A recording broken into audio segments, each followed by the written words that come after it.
I'm Frank Ski, and I'm just frankly speaking. Let me hit it right on the head. Why is it so expensive to support black-owned nightlife? Friday night, I had a free Friday night. I wanted to go see one of my favorite DJs who was DJing early. So I go to this club. Soon as I pulled up, $20 to valet. Why? Nobody was there. You got your own parking lot. Why am I paying $20 to park on your parking lot if I'm spending money in your business? Another one. I get to the door, $20. Nobody's there. I go in, it's like 30 people. $20 to get in. I'm $40 in. I go to the bar. I order me an old fashioned. And guess what? Guess how much it costs? You already guessed it. $20 plus a 20% gratuity and taxes. I'm $25. I'm $65 in before anything happens. I sit at the bar. By the end of the time I was there, another old fashioned and an appetizer. And guess what? I'm over $100. Who can afford to do this several nights a week or even every weekend? Imagine if I was with my wife. Over $200? I don't get it. But here's the funny part. The very next night, one of my white friends had their birthday toast. I went to the bar they were at. Guess what? I get to the place, same style, same everything. Guess what? How much was it to park? $0. They had their own parking lot. There was no valet. I get to the door. Guess how much it cost me to get in? $0. No money.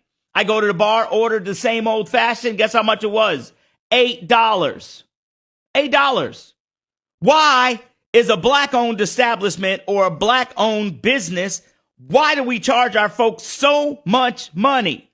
I go out to a regular place to get lamb chops. Guess what? It's $20, $19. Lamb chop appetizer. I go to the black club, $40, $45. For what? I'm trying to understand.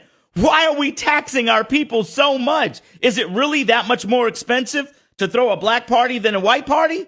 I don't get it. Birmingham, Houston, Miami, New York, LA, same thing. I don't get it. Why are we taxing black people so much to go out and have a good time? I'm a pause that real quick. Hey man, Frank Ski hosts a show. He hosts a Friday night event at a restaurant, lounge, bar, hangout spot called Soho in Marietta.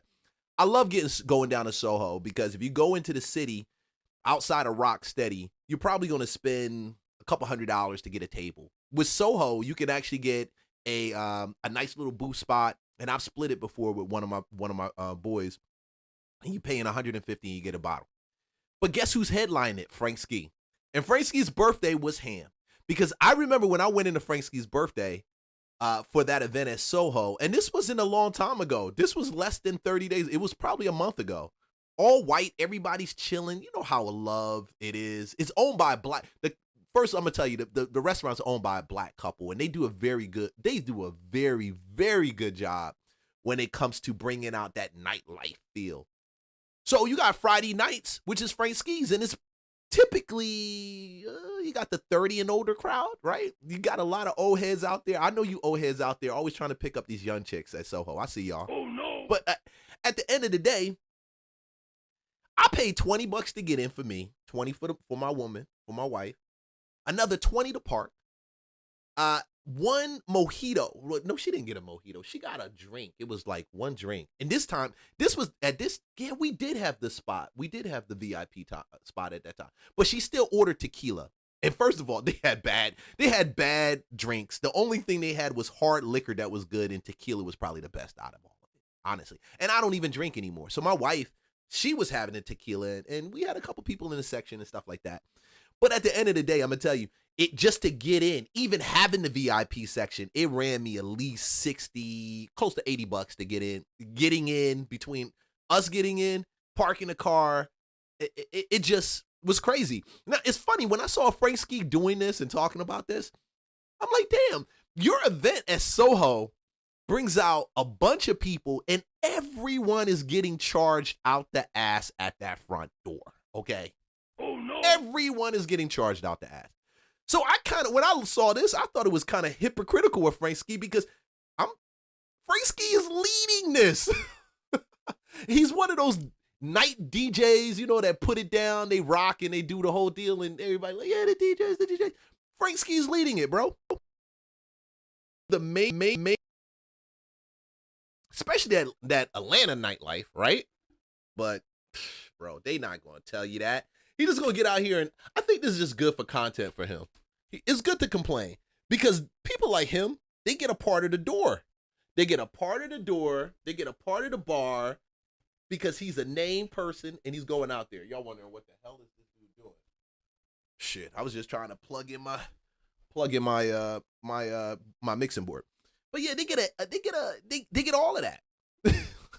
So I'm curious when Franksky says this and he's acting all upset. I'm like, Frank, you got my brand from the last event. Listen, if you agree with me, tell me in the comments. If you disagree with me, tell me in the comments. Send this out to your promoter friends. Send this out to your owner friends, restaurant owner friends. Y'all help me out. Why are we taxing our people so much? I know auto gratuity, that's a whole nother subject because I still don't understand that. But hey, I get it. I'm Frank Ski and I don't understand, frankly speaking. Ladies and gentlemen, especially the people of the African American community, y'all doing the going out wrong, dog. Y'all gotta go to the spots where the white people go. No tea, no shade, dog. The drinks be better. The food, sometimes it be better. It at least be made with better quality ingredients. Like if we go into a African American establishment, we already know it's gonna be lamb chop, lobster, this and that. You feel me? Henny glaze, Cajun this, Cajun that, yeah. The Hennessy margarita finna be $22. The passion fruit lemon drop finna be $20, and then if you want Don Julio, it's gonna be an extra $8. Bro, go to the white spots, dog. They don't even do that. And some of those spots, they don't even have Don Julio Reposado. That's really how you know you at the right spot, for real, for real. And don't go to no damn lit spot like close to the Beltline, dog. Ooh. Valet be like $3, and you got room for the tip. And don't try to get in the comments and be like, oh, well, you giving away the sauce, the juice. Like, no, I'm not. Because them ignorant people, they not finna step foot there anyway. They do it to y'all because they know. They do it to us. And I say y'all because it's me too. They do it to us because we want to be there. Like, we want to be out. So, a lot of us do. We want to be out. We want to get out the house. I work from home. So I'm at home working contracts, talking to people, content like this. I don't get a chance to get out as much as I want to get out. Just me and the dog in the house. So when the weekend comes, I'm ready to go. Cannot believe Sweet Lounge shut down. We already know all the Atlanta spots is shutting down. It started with Gold Room, 1145, Zari. They done took the Follies. They done took all the little strip clubs, all the like popping clubs. Got them out of there. Foley's used to be downtown, actually in Buckhead.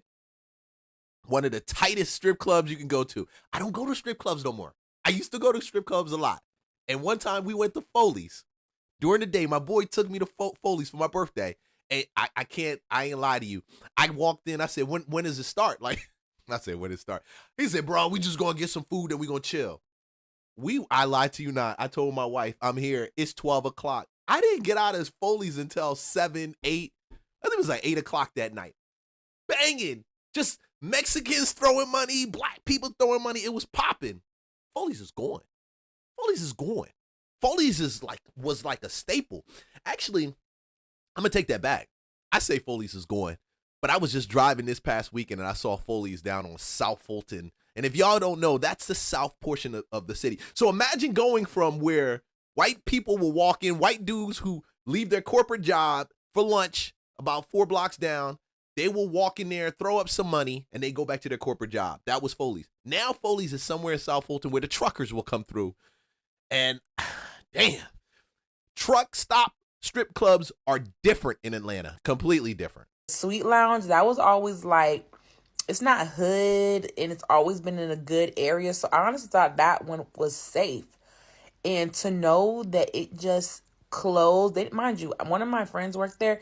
They didn't even tell the girls that it was closing. Like, they literally found out on social media, just like how a lot of us did. And they like texting each other like, hey, yeah, we don't have a job Monday. Like, that is so insane. Like, that place has been there for so long. And it just shows that Atlanta nightlife is dying. I don't know if they want us to all settle down and start families and have kids and all that. But the Atlanta, if you're trying to move to Atlanta, just know, like, you will never get Atlanta at its prime. Like, even when COVID peaked, You will never see that Atlanta again. They is trying so hard to suck the fun out this motherfucking city. It's sad, but I'm so glad I got to experience it during its prime. R.I.P. Sweet Lounge, another one bites the dust. The nightlife in Atlanta is just being ruined. Closing early hurt it for sure. A lot of sections, not a dance floor, hurt.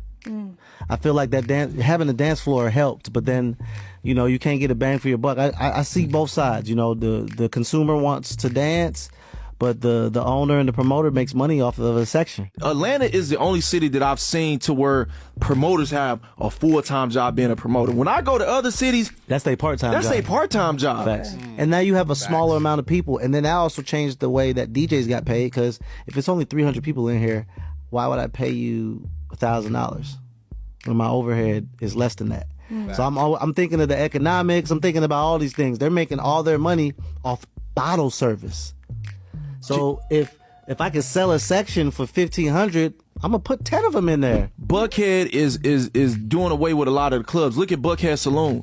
You know, the first Buckhead Saloon, you know, they made everybody on Sunday got to close at 12 now. That kind of messed up the party. They knew that was gonna happen. But Atlanta was known for partying on Sundays. Everybody knows. Yeah, because all the celebrities will be in town on Sunday, so that's how you can get the bang for your buck.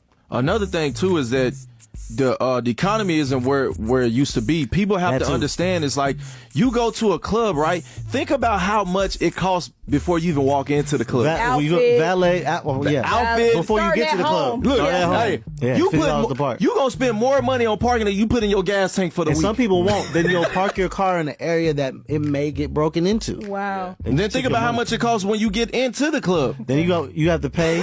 Don't let nobody left their ID. Now you got to pay $100 to get in. This is just Atlanta.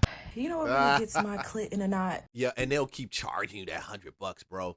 They'll charge you $100 to get in if you don't have your ID, and it's crazy.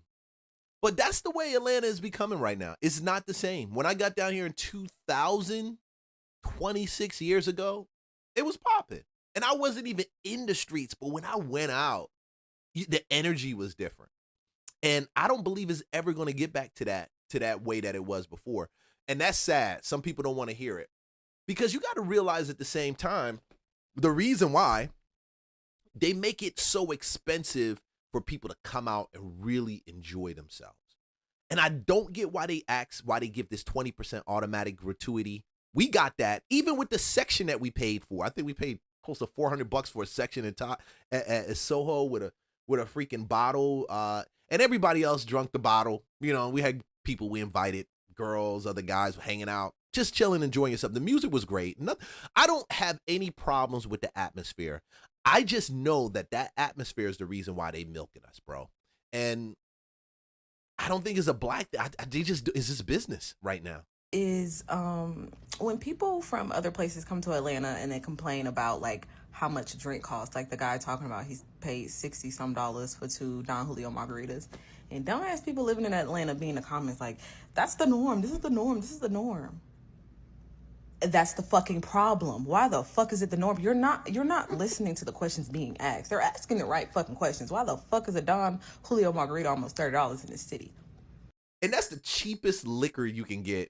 Don Julio, I know some of y'all love Don Julio. Oh no. But there's other types of tequilas that are way better than Don Julio. It is such the most cheapest one. And I used to love it too. I used to love it until I learned. I just didn't know any better. And they know better. And I'm going to tell you, you going to look at it and say, this dude is tripping. I want you to look at this. Go into any club when you chilling this weekend. If you get out and you out there chilling, it doesn't matter. Look at the bottle Moet that they give you. The bottle of Moet is the cheapest and lowest form of Moet. They said Moet. Moet. Okay? I'm from Philly, Moet. The cheapest form you can get. Just the cheapest form. It is so freaking cheap that if you take that same bottle, you take it over to a Publix or a Kroger's or any type of store that sells liquor or champagne, that same bottle is like $60, bro. Not even $60. I think I saw it like $50. The next tier level in that Moet, now that you're talking about 150, probably 125. It's the premium. Y'all want to continue to pay these stupid ass prices talking about it's Don Julio. When is Don, like, be for real. Y'all are, it's not on, it's off. Let's restart the brain, hit restart, and really think. Norms are meant to be challenged, bro. Y'all are sheep, and it pisses me off because y'all are mad because they're asking the right questions because your dumbass pays $30 for a margarita every fucking weekend and they don't want to. They're smart. So a lot of y'all know that I used to work at the famous Baba's. Well, I quit that fucking plantation yesterday, and I have a story to tell. Y'all, I have been working at Baba's since July. Since July, I have had 6 days on the schedule, working 6 days a week. Since July, I have not been able to take a vacation because anytime you request for a vacation, your job is going to be threatened. They're going to say some shit about firing you if you go on vacation. You can't request a day off. You can't give up your shift because they schedule 10, 12 girls every day at a club that has 20 sections. They schedule 10 girls every day, and we have a manager who makes the chart. I don't know if it's her or the owners that make the chart, and she gets 5 tables a day. And then they have their favorites who they give 4 tables a day. They have about 2, 3 favorites. So just imagine that. 3 girls on the floor, one of them get 5 tables, the other 2 get 4 tables, and the rest of the tables are distributed to the other girls. That is how it is at that club every day. I have dealt with so much from the way they talk to their employees, and not even just me. It will rub me the wrong way if I'm in the kitchen and I hear the way they talking to the bussers. They talk to people so crazy. They abuse their power. They be getting off on their customers. Don't even let me get into that. I might have to do a part 2. They be getting off on their customers, them deposits. Ever since we've been going viral, they treat the customers like shit. People be coming in, sending deposits and shit, thinking they got a section. They come to the club, they don't got no goddamn section. And guess what? They ain't getting that $50 back either. And y'all, I put up with this shit because I made good money there. I'm not gonna cap. But the treatment, the way they control your whole life, the way you are literally a slave, y'all. I looked up the definition of slavery, and that is literally what it is like to work at Baba's. They want to control your whole life. You don't get paid hourly, and they want you to post a flyer every day, hours before your shift starts. If you don't post a flyer before your shift starts, you get charged $50. Wow. So they running y'all as the marketing team at the same time. Terrible. And I noticed that, like, the best establishments, black establishments in Atlanta, they treat their people really well. And the waitresses are always happy. When you go into a place and the waitress is mad, you need to get out, bro. I'm gonna tell you, you just need to get out. We stopped at a place on the Beltline. I was walking my dog. My wife is with me. We just wanted to stop and just grab some water, probably pick up a taco and just hang out for a second. Waitress came over. Now, granted, the dude was, but I know gay guys that don't even throw that much attitude around. Homeboy threw attitude after attitude around. The music was popping. I said, we gotta go. When you gotta notice those signs when waitresses come off like that, they don't like being there. They're gonna mess up your food. You're gonna be upset. Then you wondering the next day why you sick. If you do something that they don't like, you get charged $50. There have been times where a server may have made a mistake and the owner will text in the group chat and say, take her tip out. Take all her money that she made today. Bitch, that ain't legal. That's like working at a fucking 9 to 5 and saying, oh, you did bad at work today, so you're not getting paid today. Like, y'all already not paying bitches hourly. But y'all, that club sucks, okay? They suck ass. If you've ever worked there, please comment, because I know everybody has a horror story. I have never met anybody who has worked at Baba's and has had a good time there. They treat people like shit. They abuse their power. They be scamming the guests.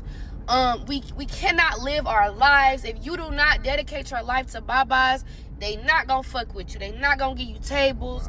None of that. You ask for a day off, now your job is at risk. I asked for a day off on Saturday because I had an event that was life-changing and some shit that was, a dream of mine. And I told them that. And I'm like, y'all know I don't ask for no days off. Let me have this one day. Do y'all know this fucking owner texted me back and said, you will be punished? Nigga told me I will be punished. Then I come to work the next day, which is yesterday, the day I quit, and they don't even give me a section. Mind you, I don't get paid to be here. Mind you, bitches be having to be to work at 6 o'clock and the crowd don't come till 12. Wow. Anyway, I don't get paid to be here, and you don't give me a section. You give me a high top on a slow day where no one's going to sit at that high top. So basically, you're hazing me, and you're having me sit here and not make money to what? Teach me a lesson, nigga? Like, don't get me wrong, y'all. I love getting money, but I love myself and I respect myself, and it's just certain shit I stand on. I had to walk the fuck out of there. Y'all got me fucked up, bitch. I'm not a slave, bitch. This is not back in the day. I'm not a slave, bitch.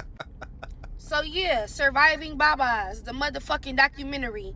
And I want all the people who went through shit with them, all my coworkers who've experienced same thing, if not worse or whatever, tell y'all motherfucking stories.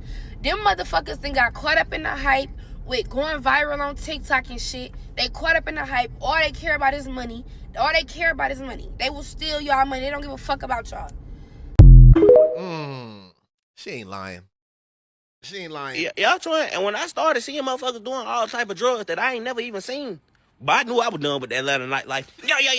Yo. Anybody who's a part of the Atlanta nightlife, you know that you get sections, you have fun, you invite people to your sections, you meet people, and because people go out on a weekly basis, you start going out with other people. You start mixing and mingling in crowds, and you start hanging with all type of different motherfuckers, twin. Yeah. I knew I was done with the Atlanta nightlife when I seen motherfuckers popping perks, eating mushrooms, smoking blunts, and drinking all together.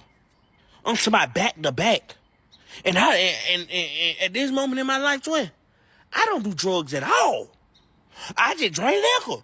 So I'm taking shots with everybody. Hold on. And I see them do the perks. Okay, all right. Hold on.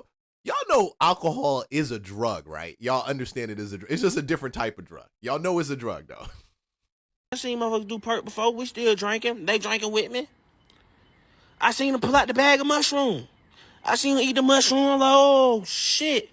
I ain't never seen nobody eat no mushrooms in person. But I've heard of mushrooms so many times. It's like, okay, that's regular, I guess. I seen them smoke a blunt. I said, okay, they're doing a lot. Nah. A perk, a mushroom, and a blunt, God, and you drinking liquor? Bro. Boy, you doing a lot. Bro.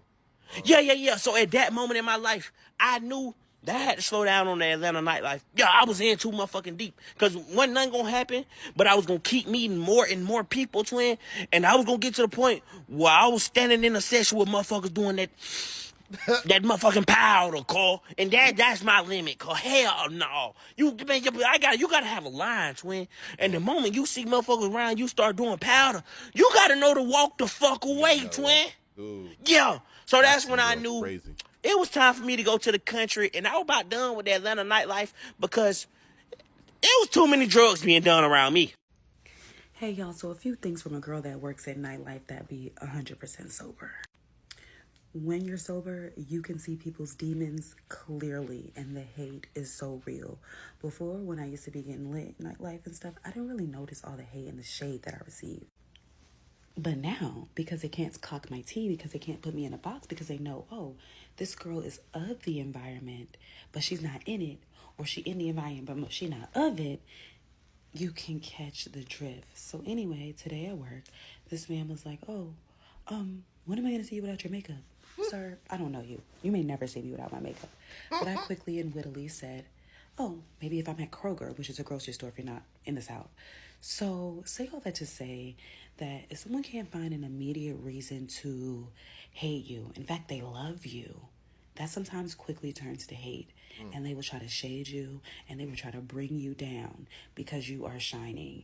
And when you're in environments like nightlife and entertainment industry and things like that, it brings out so many insecurities in people because it's all materialistic standards. And until she nailed it. I know that's his voice. Let me bring this down. She really nailed it, man. It's all materialism.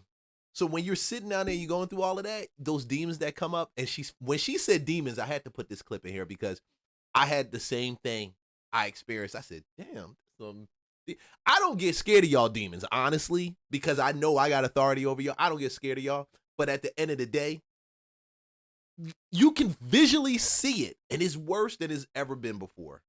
You realize that, hey, what my value is truly in this life is inside of me. It's not this hair, it's not this face, it's not this makeup, it's not none of this. But when we are in nightlife and entertainment and just in the materialism, in the hype, oh my God, people become so insecure.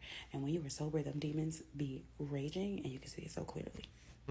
Look, if you coming to Georgia or coming to Atlanta, these counties right here, you better be 100% legit. I mean, no drinking and driving. You better not have no extra stuff in your car. Your license better be together, or it's a wrap. You're doomed. And, you know, I started seeing also a decline in the nightlife when they brought out that super speeder law. When they brought that law out, and then it seems like around right after COVID, there's been an influx of police officers, like State Patrol for Georgia, just camped out in certain places. I feel like they know when you leave a club, most people are going to leave intoxicated. They're probably going to leave high, doing some stuff. I'm glad I'm always the designated driver because my behind don't even drink nothing. I'm drinking water and Red Bulls, you know? But them jokers is sitting down there, and it's been plenty of times I've driven by, and because I'm a safe driver, I probably drive like an old lady. Call me lame, I don't care. Yes, I drive like an old lady. Congratulations, well done. Until I get up in North Georgia in that fast car, and my behind me driving fast. But yo, they out there camping, and I really feel like they kind of added to the reason why we've got a decline in people out at night and some of that stuff going, because they will drag, and I've seen them dragging these cats off the jail. They'll just stop the car. You do your breathalyzer test, it come up negative, they dragging you out. They dragging you out, bro. First county is going to be Georgia don't play. Gwinnett County. Gwinnett is known for police everywhere. So I'm telling you, and they always out there. So be together when you go to Gwinnett, because if not, it's a wrap. Next up, Henry County. Be together. Okay. Next county, I'm not sure y'all familiar with this, is Conyers. It's a Walton County outside of Conyers. Wow. Monroe, Georgia. Mm-hmm. That's one of them backwoods small towns. You already know, backwoods small towns. Mm-hmm. It speaks for itself. The last up, Forsyth County. That's where what's her name? Glorilla was living in. That's not Atlanta, by the way. That's Forsyth County. One of the most racist counties in Georgia. Look it up. That's not Atlanta. And nobody want to get caught up in or it's a wrap.